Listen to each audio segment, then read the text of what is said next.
సీట్లు పొంది జాతీయ స్థాయిలో ర్యాంకులు పొంది ఈనాడు అడ్మిషన్లు రావాలి. అలాంటి నీట్ పరీక్షల్లో ప్రశ్నాపత్రాలను రాజస్థాన్లో, మధ్యప్రదేశ్లో, ఉత్తరప్రదేశ్లో ఎక్కడెక్కడైతే కేంద్ర ప్రభుత్వం భారతీయ జనతా పార్టీ అధికారంలో ఉందో ఆయా రాష్ట్రాలలో ఈ ప్రశ్నాపత్రాలను కోట్ల రూపాయలకు తెగనమ్ముకొని వేలాది కోట్ల రూపాయలు భారతీయ జనతా పార్టీకి సంబంధించిన నాయకులు ఈనాడు సొమ్ము మూటగట్టుకొని పిల్లల జీవితాలతో చెలగాట మాడిన దాన్ని చూడి ఉండబట్టలేక లక్షలాది మంది విద్యార్థుల జీవితాలతో చెలగాట మాడుతున్న కేంద్ర విద్యాశాఖ మంత్రి ధర్మేంద్ర ప్రధాన్ రాజీనామా చెయ్యాలి అని దేశం నలుమూలలో ఉన్న యువకులు ఢిల్లీ జంతర్ మంతర్లో కదము దొక్కి ధర్మేంద్ర ప్రధాన్ రాజీనామాను డిమాండ్ చేసింది. గత కొన్ని రోజులుగా ఈ డిమాండ్ నిరసన కార్యక్రమాలు జాతీయ స్థాయిలో వివిధ రాష్ట్రాలలో రాజకీయాలకు అతీతంగా ఈ భారత సమాజం అంతా చైతన్యమై కేంద్ర మంత్రి రాజీనామా చేయాల్సిందే, ప్రశ్నాపత్రాలను అమ్ముకున్నోళ్లను జైల్లో పెట్టి కుళ్ళబడవాల్సిందే అని నిరసన కార్యక్రమాలు జరుగుతున్నాయి. ఈ నిరసన కార్యక్రమాలను ప్రజల ఆందోళనను పరిగణలోకి తీసుకొని ఈ దేశ ప్రధానమంత్రి నరేంద్ర మోడీ గారు ధర్మేంద్ర ప్రధాన్ను బర్తరఫ్ చేసి ప్రశ్నాపత్రాలు అమ్ముకున్న వాళ్ళని అరెస్టు చేసి జైల్లో పెట్టాల్సింది పోయి తిహారు జైల్లో వాళ్లకు చిప్పకూడు తినిపించాల్సింది పోయి జంతర్ మంతర్ నుంచి పార్లమెంట్ వైపు నిరసన తెలుపుకుంటూ వెళుతున్న వేలాది మంది విద్యార్థులను లాఠీ చార్జులతో బాష్పవాయు గోళాలతో ఈ విద్యార్థుల మీద పాశవిక దాడి చేసింది. ఈ దాడుల్లో ఆడపిల్లలు వందలాది మంది తీవ్రమైన గాయాలకు లోనైనరు. ఆడపిల్లలను బట్టలు చించిండ్రు, వాళ్ళ గొంతు నులిమిండ్రు. మగపిల్లల్ని తలకాయలు బలగొట్టిండ్రు, చేతులు ఇరగొట్టిండ్రు. ఇవాళ వందలాది మంది ఆసుపత్రుల్లో ఈరోజు చికిత్స పొందుతున్నారు. పదుల సంఖ్యలో విద్యార్థులు మాయమైనరు, వాళ్ళని పోలీసులు ఎత్తుకపోయినరా, బీజేపీ నాయకులు కిడ్నాప్ చేసినరా, ఈరోజు తెలియని పరిస్థితి. అందుకే ప్రతిపక్ష నాయకుడు సड़क से लेकर संसद तक लड़ाई जारी रहेंगे. जो जिन लोग विद्यार्थियों को जंतर मंतर में आप लाठी चार्ज किए, आप गोली चलाए, उनके तरफ मैं आवाज उठाऊंगा. उनके मदद में मैं मैदान में आऊंगा. ये मेरा जिम्मेदारी है.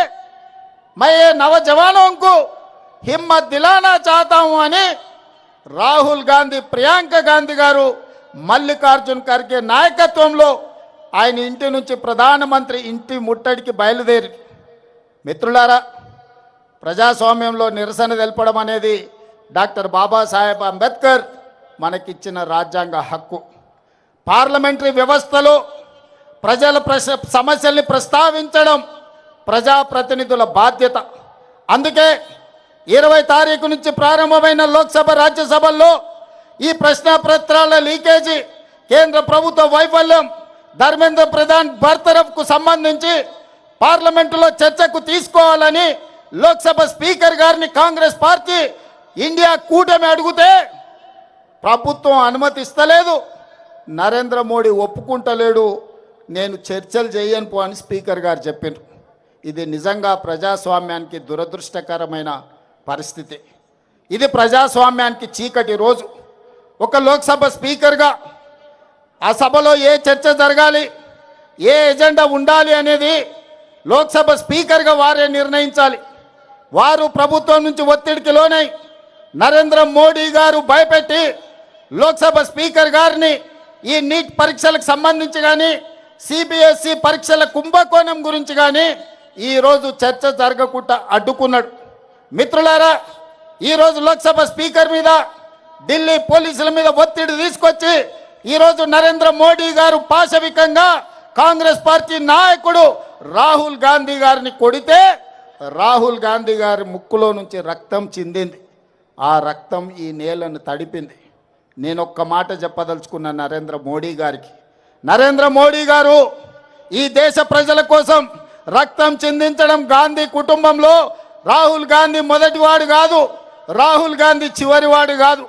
ఆనాడు మహాత్మా గాంధీ గారు ఈ దేశం కోసం 30 ఏండ్లు తెల్ల దొరలతో కొట్లాడి ఈ దేశానికి స్వతంత్రం తీసుకొచ్చిండు. 30 ఏండ్లలో ఎన్నడూ కూడా తెల్ల దొరలు కూడా లాఠీ ఎత్తడానికి మహాత్మా గాంధీ గారి మీద భయపడ్డారు. అలాంటి మహాత్మా గాంధీ గారిని స్వతంత్రం వచ్చిన మొదటి సంవత్సరంలోనే మీ తుపాకీ తూటాలకు బలైపోయిండు. అది మీ ఆరంభం. గాడ్సే వారసులు మీరు. గాంధీజీని ఆనాడు పొట్టన పెట్టుకున్నారు. ఆ తర్వాత పేద ప్రజల కోసం ఈ దళితులు, ఆదివాసులు, గిరిజనులు తండాలలో, గూడాలలో, మారుమూల పల్లెల్లో ఉన్న పేదల కోసం అమ్మ మారిన ఇందిరమ్మను ఈ దేశంలో AK-47 తుపాకీ తూటాలతో తీవ్రవాదులు నేలకు ఒరిగిచ్చిండ్రు. రక్తం చిందించిన జాతి ఇందిరమ్మ కుటుంబం. ఆనాడు ఇందిరాగాంధీ చేసిన త్యాగం, ఆ వారసత్వాన్ని పొనికి పుచ్చుకున్న రాజీవ్ గాంధీ ఈ దేశ సమగ్రత కోసం బాంబులు పెట్టి పేల్చేస్తే తునకలైనా దేశాన్ని ఐక్యంగా ఉంచండు. ఆయన మొత్తం తునకలైనా ఈ దేశానికి ఒక స్ఫూర్తినిచ్చిండు. చివరి రక్తపు బొట్టు వరకు రాజీవ్ గాంధీ గారు ఈ దేశం కోసమే బతికిండు, ఈ ప్రజల కోసమే ప్రాణాలు ఇచ్చిండు. మహాత్మా గాంధీ, ఇందిరాగాంధీ, రాజీవ్ గాంధీ ప్రాణాలు ఇస్తే శ్రీమతి సోనియా గాంధీ గారు ప్రధానమంత్రి, రాష్ట్రపతి పదవులను త్యాగం చేసిండ్రు. ప్రణబ్ ముఖర్జీని ప్రధానమంత్రిని చేసింది. డాక్టర్ మన్మోహన్ సింగ్ ప్రణబ్ ముఖర్జీ గారిని రాష్ట్రపతిని చేసింది. డాక్టర్ మన్మోహన్ సింగ్ గారిని ప్రధానమంత్రిని చేసింది. శ్రీమతి సోనియా గాంధీ గారు ఏ పదవి తీసుకోలే. అలాంటి సోనియా గాంధీ గారి వారసుడు రాహుల్ గాంధీ గారు 2004లో ఎంపీగా ఎన్నికైనా 10 సంవత్సరాల అధికారంలో ఉంటే మొదటి 5 ఏళ్ళు మంత్రి తీసుకోలే, రెండవ 5 ఏళ్ళు ప్రధానమంత్రి తీసుకోలే. ప్రతిపక్షంలో 10 ఏళ్ళు ఉంటే ప్రతిపక్ష నాయకుడిగా మల్లికార్జున్ ఖర్గే గారిని, లేకపోతే బెంగాల్కు సంబంధించిన నాయకునికి ప్రతిపక్ష హోదా ఇచ్చిండు. కానీ 20 సంవత్సరాల తర్వాత 2024లో దేశము, ప్రజాస్వామ్యము ప్రమాదంలో పడ్డది. రాజ్యాంగాన్ని మార్చాలని, రిజర్వేషన్లను రద్దు చేయాలని నరేంద్ర మోడీ కుట్ర చేస్తుంటే ఈనాడు ప్రతిపక్ష నాయకుడుగా రాహుల్ గాంధీ గారు బాధ్యత తీసుకున్నారు. మరి నేను అడుగుతున్న ప్రతిపక్ష నాయకుడిగా రాహుల్ గాంధీ గారు చేసిన నేరమేంది, ఘోరమేంది? మొట్టమొదట ఈరోజు ఒక నేపథ్యాన్ని చెప్పాలి.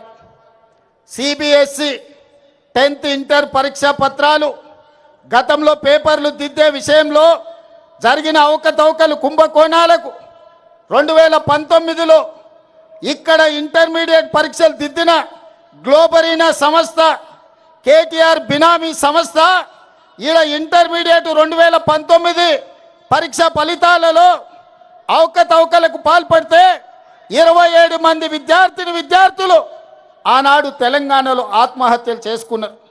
ఆ రోజు ప్రతిపక్ష నాయకుడిగా, పార్లమెంట్ సభ్యుడిగా ఆనాటి ప్రభుత్వం మీద కొట్లాడితే కోర్టులు ఆదేశాలు ఇచ్చినాయి గ్లోబరీనా సంస్థ మీద క్రిమినల్ కేసులు పెట్టి చర్యలు తీసుకోమని.